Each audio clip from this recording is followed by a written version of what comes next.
Alors il y a plus de chances que vous connaissiez des musiques du top 10 que la dernière fois. Il y a des choses, enfin il y a des artistes un peu plus connus. Mais cette fois, je crois qu'il y a 100% de rap français. Il n'y a pas d'autres. Enfin non, pas vous verrez de toute façon. Vous verrez. Alors en dixième position de ce que j'ai écouté le plus ce mois-ci ou ces derniers mois, ou voilà, c'est un top 10 personnel, je tiens à le préciser. Et c'est des sons qui sont peut-être pas forcément sortis dans le mois, mais qui sont quand même assez récents dans la globalité. Alors, le premier son, il s'appelle Tali. C'est un son de Samdam. Avec Corée, je sais pas si c'est un artiste, non, je crois que c'est un beatmaker. Et voilà, c'est Samdam qui pose sur sa prod, donc il me semble, avec le titre Tali. Le son est globalement sympa. Voilà, c'est sympa, c'est du Zamdam. Il n'y a rien qui change de plus. Mais pourquoi je l'ai mis dans le top, c'est surtout pour la fin de la musique où la prod évolue. Et ça sonne très. Déjà, ça sonne très instrumental. Et en fait, j'aime beaucoup la tournure de la fin de la prod. C'est vraiment c'est ça qui lui sauve la 10ème place, la place dans le podium. Sinon, je pense pas qu'il serait apparu parce que j'aime bien Zamdam. Mais bon, c'est vrai qu'il fait souvent la même chose et que je suis souvent à la recherche de nouveautés. Alors voilà. Mais bon, heureusement que la prod est là. Heureusement que la fin de la prod est là.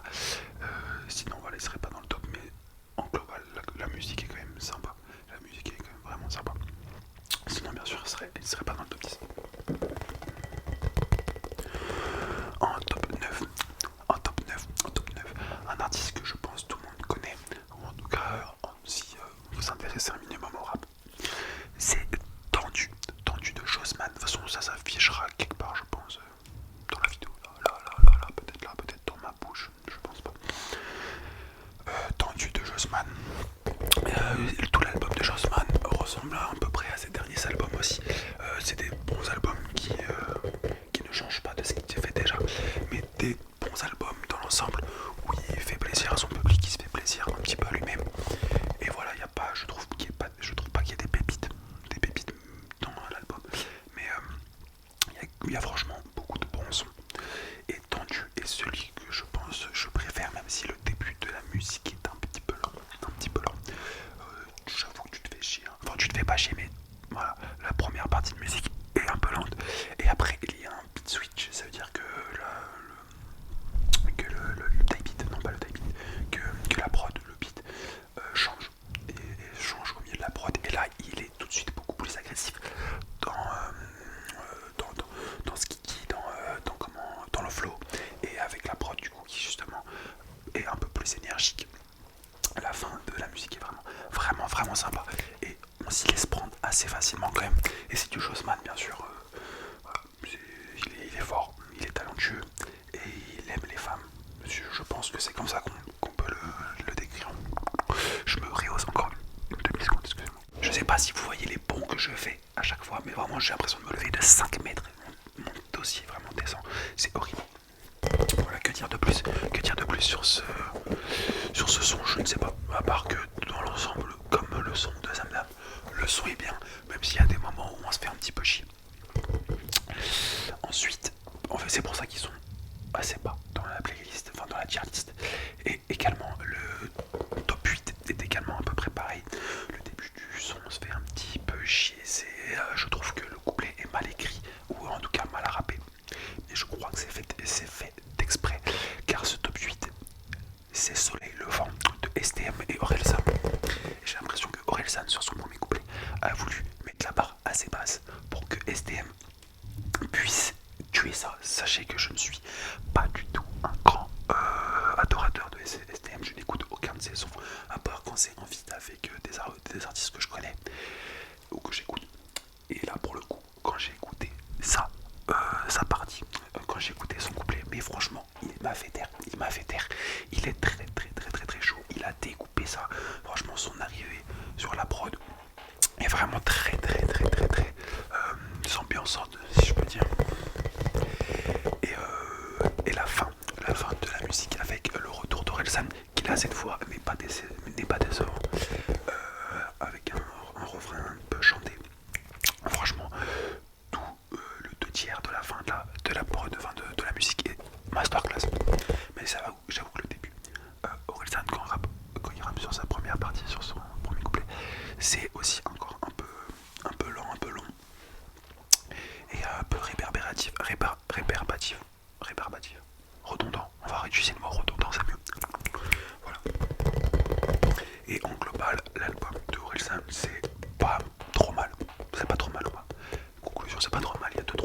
vraiment sympa. Et le reste, il y a beaucoup de choses à chier. Mais on va dire que c'est pas trop mal. Je me relève encore. Hop là, plus 3 mètres. Plus 3 mètres. Ensuite, en top 7, en top 7, en top 7. En top 7, on a du Caballero et Jean Chas. Caballero et Jean Chas qui sont un duo extrêmement fort, qui font souvent de la boom bap. Donc ça veut dire des prods assez classiques, comme on peut dire un peu à l'ancienne. Mais ils découpent la prod en essayant de jouer sur les sonorités, sur les mots. Ils sont très forts là-dedans. Et le son s'appelle Sushi X. Sushi X. Franchement, le son est pas mal. C'est pas leur meilleur son, loin de là. Mais ça reste du Caballero et Jean Chas. C'est une valeur sûre quand les deux sont ensemble. Je sais pas si la prod est de Jean Chas. Je ne sais pas. Je n'ai pas regardé. Sûrement. Mais c'est à vérifier. Rien de particulier sur le son. Caballero est très très fort. Jean Chas est très très fort aussi. Et voilà, le son est très plaisant. C'est pas une masterclass, mais si tu veux écouter du Kaba et Chichi en changeant un petit peu de son que d'écouter, tu vas écouter celui-là, tu seras pas déçu. Tu vas pas être en extase, mais tu seras vraiment pas déçu. De toute façon, à partir du top 5, et là c'est vraiment que des sons masterclass. La chaise qui grince, je vais lui en mettre une. Voilà, donc sur ces sons là on passe un petit peu vite. Je sais pas que ce soit des mauvais sons, mais ce ne sont pas des sons transcendants, pour moi en tout cas. Personnellement je les trouve pas transcendants, même si c'est des sons que bien sûr qui restent quand même dans mon top 10. Alors c'est des bons sons. On passe donc au top 6. Le top 6. Je regarde en bas parce que j'ai des notes bien sûr. Bien sûr mes notes qui sont... Attendez, je vous montre. Illisible, totalement illisible, parce que j'ai pris un fluo bleu pastel fluo. Je vois rien. Faut que je déchiffre, mais c'est pas. Mais c'est pas. Oh la chaise, s'il te plaît. Fort pitié, arrête-toi. Donc on allait sur le top 6. On a un artiste que je pense beaucoup de personnes connaissent. Beaucoup de personnes. En tout cas de jeunes personnes connaissent. Toutes les personnes de plus de 25 ans. Je suis pas sûr que vous connaissiez. 30 ans peut-être, 25 ans, allez, je suis même pas sûr d'avoir des gens de 25 ans qui regardent mes vidéos, mais je pense que si quand même. Je pense que si. Dites-moi votre âge en commentaire. En vrai c'est intéressant, je trouve vraiment c'est intéressant de savoir l'âge. Même si je peux le voir dans les statistiques YouTube, c'est pas très précis. C'est pas très précis. Donc le top 6 c'est Luther, c'est l'horloger. L'horloger de Luther, l'horloger. Son dernier son qui est sorti.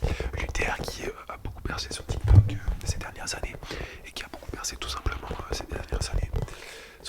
Son dernier album que j'avais surkiffé, vraiment adoré. Il y avait des sons masterclass et ce son là c'est un peu comme les sons d'avant, un bon son, pas un très bon son, mais un bon son avec un refrain qui passe vraiment pas mal. Ça fait de l'horloger. Ouais, je connais vraiment bien les paroles, comme vous avez pu voir. Non, le refrain est vraiment sympa, les couplets un peu moins percutants, mais qui sont quand même à la hauteur de leur 6ème place.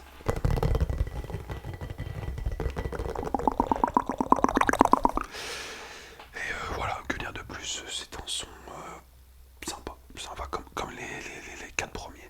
Tout cela c'est vraiment des sons qui sont sympas, qui sont à écouter, qui sont peut-être pas réécouter, mais des sons qui sont sympas. Le top 5, un artiste un petit peu moins connu, mais qui a un pote qui a percé assez récemment, qui s'appelle Woody, ce pote. Et donc le pote de Woody, c'est Stony Stone, que je connaissais avant Woody d'ailleurs. Il y a déjà un moment, je connais depuis un moment. Il a sorti un album en feat avec un... Alors comment j'ai marqué? Non, je sais plus.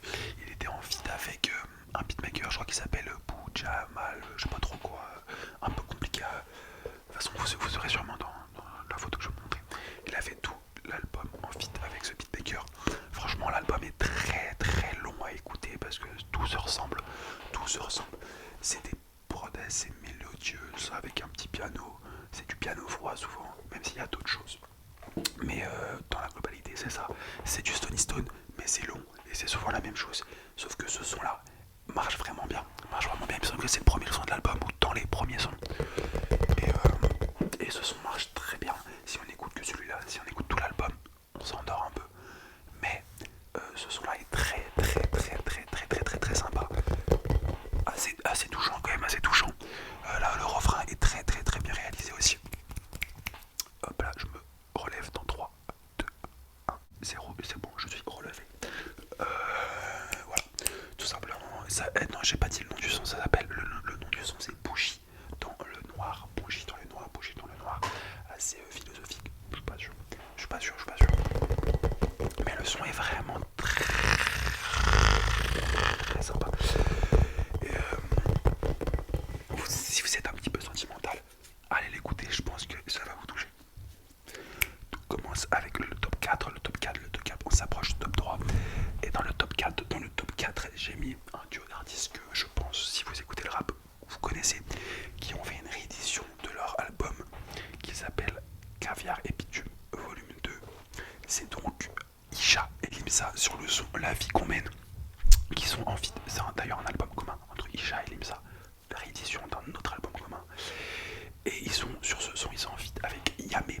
Yamé, je ne pensais pas le voir dans ce top parce que Yamé, je trouve que c'est sympa, mais qui gâche souvent certains sons.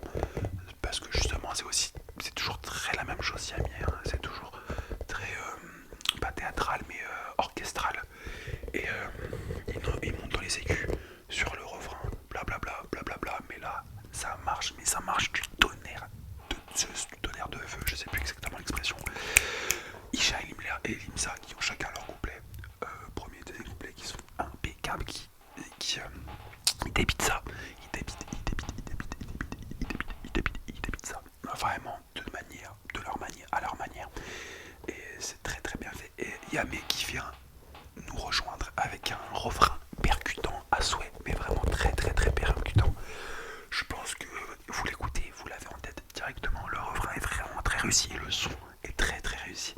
Je le réécoute souvent en voiture et je m'égocie souvent la voix. Il y a d'ailleurs qui avait fait un feat avec Orelsan aussi, qui avait vraiment bien marché, enfin qui est vraiment sympa à écouter aussi. Voilà, il y a Aimé qui aurait pu être 2 fois dans ce top, mais j'ai préféré du coup mettre STM et Orelsan à la place avant pour avoir un peu plus de diversité. Parce que oui, j'aurais pu mettre certains artistes plusieurs fois, mais j'ai préféré changer et ne pas mettre plein de fois le même artiste sur un même album, mais une musique différente. Je préfère varier un petit peu, surtout que j'avais de quoi varier. Et donc voilà, ce son de Caviar et Bitume volume 2 qui est très réussi. Même si l'album en global est un peu en dessous du premier, ce son, je trouve, mérite son petite heure de gloire. Voilà. Ensuite, on a un album, comment dire, est-ce que c'est un album de rap ou est-ce que c'est un album de variété française, d'électro, je ne sais pas. C'est l'album de Vald qui s'appelle, comment il s'appelle, Magnifica, ouais. Vald qui avait déjà sorti un album électro, une réédition de son album en électro il y a quelques mois de ça, et là qui nous sort un album avec plusieurs variétés, comme de la variété française, encore de l'électro, un peu d'alternative il me semble, je sais plus. Bref, avec beaucoup de types de musique et pas que du rap. Et la musique qui m'a le plus touché et qui a le plus touché tous ces internautes et le son Abyss de Vald, c'est celui qui a le plus percé, qui est celui qui est le mieux accueilli, on va dire. Même si tout l'album est très bien accueilli, je me remonte 2 secondes. Le petit refrain, je suis dans les abysses.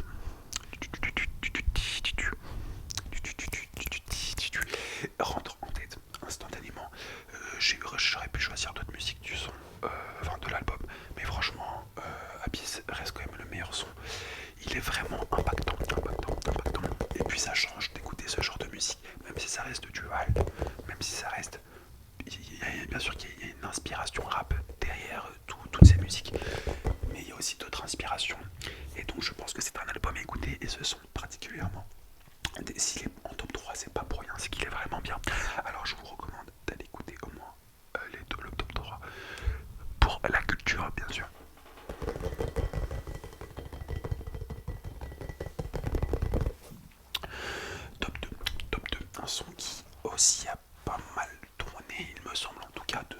vu un son de Les Ram je crois qu'il l'a fait dans un grunt assez récemment.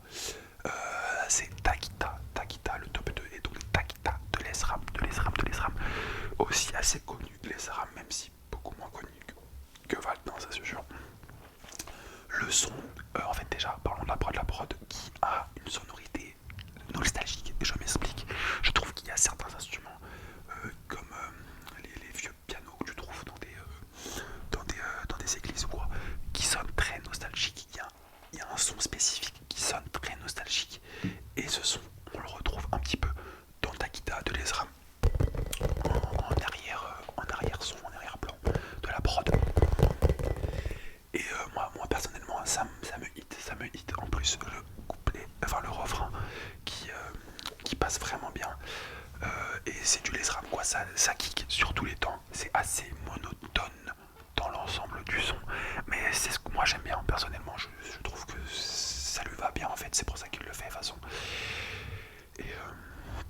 Et voilà le son je sais pas, qui me fait penser à des choses de mon enfance, alors que je suis très peu nostalgique normalement. Mais ce son qui sonne très nostalgique, je sais pas, ça me hit à chaque fois. Et l'exécution du son en plus est très très très bien réalisée. L'exécution du son est très très très bien réalisée. 2 secondes, j'appuie juste là. Ok, nickel. Et toujours mon dossier qui commence à me casser les couilles. Voilà, que dire de plus, c'est du Les Ram dans toute sa splendeur. Mais encore mieux. Franchement, le sens, c'est le genre de son qu'on aime bien réécouter 2 fois d'affilée, voire 3 fois, et de le réécouter encore 3 fois la journée d'après, vous voyez. Et enfin, sur le top 1, je pense que personne ne connaît, ou en tout cas si vous connaissez, vous êtes des pépites. Parce que sur Deezer, j'écoute sur Deezer, non, il je crois, j'ai pas fait mes recherches, mais je crois que c'est il, n'est pas très connu. Il doit avoir un millier, 2 milliers de personnes qui l'écoutent quotidiennement, ou d'abonnés. Mais sur Spotify, il me semble qu'il ou elle est à 50 000, je dis à il. Bref, c'est pas quelqu'un de très connu. Et cette personne s'appelle Unisature. À tout moment, c'est même un groupe, mais je crois que c'est vraiment qu'une personne, mais qui a une voix un peu spécifique, qui a une voix très singulière, qui sonne très féminin. Et les 2 sons que je vais vous proposer, parce que j'ai pas réussi à en choisir un seul, ils viennent du même album, du même artiste, ils sont tous les 2 donc en top 1. Les 2 sons sont Encore un soir et Coup de pouce. Et je vous mettrai aussi, je pense, l'album, ou un EP, je crois que c'est un EP, c'est très court. C'est vraiment à écouter, c'est vraiment fort. Une initiature, donc je pense que c'est un garçon, mais qui doit faire, je pense, ses prods aussi, et qui a une voix donc très singulière, qui a une voix très féminine. Et sur le son Encore un soir, on croirait même entendre Théodora. Personnellement, au début, j'ai cru que c'était Théodora dans un groupe inconnu. Mais non, c'est pas du tout Théodora, enfin, en tout cas, il me le semble pas. J'ai pas fait mes recherches, j'aurais sûrement dû. Et le son, c'est du Théodora, mais en mieux en fait. Je vais pas vous mentir, le son de touche, d'impact directement, comme si t'écoutais un son de Théodora. Et mais sans tout ce qui est un peu, comment je pourrais dire, sans les percussions qui sonnent un peu dansant et tout, comme ce que tu peux retrouver sur Théodora, pas sans ce genre de percussion là. C'est plus dans un mood triste, si on peut dire. Mais franchement, le son est incroyable, je l'ai écouté en boucle. Et le deuxième son, donc Coup de pouce, qui vient du même artiste et du même album, est un son plus alternatif, c'est-à-dire rap alternatif, rock alternatif, je sais pas comment on dit, mais voilà, c'est très rock. Il y a une guitare électrique, une batterie, une basse, et du coup le frérot qui chante, qui rappe et qui voit chanter, et je trouve que sa voix rend parfaitement avec la prod. Voilà, c'est du rock rap alternatif avec une prod qui je trouvais très bien maîtrisée, qui est simple mais qui est très efficace, Le riff de guitare est incroyablement efficace, et je trouve que la voix d'Unisature va tellement bien sur ce genre de prod. Ça fait un peu les meufs, les rockeuses à l'ancienne qui fumaient 15 roulés par heure et qui avaient une voix un peu rauque, comme ça, et qui en abusaient un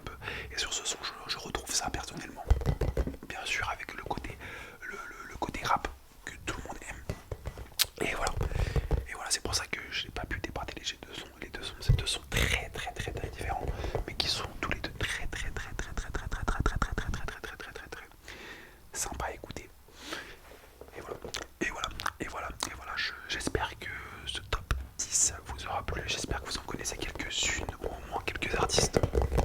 Sinon, bah c'est pas grave. J'espère que je vous aurai quand même réussi à vous relaxer avec mon chuchotement.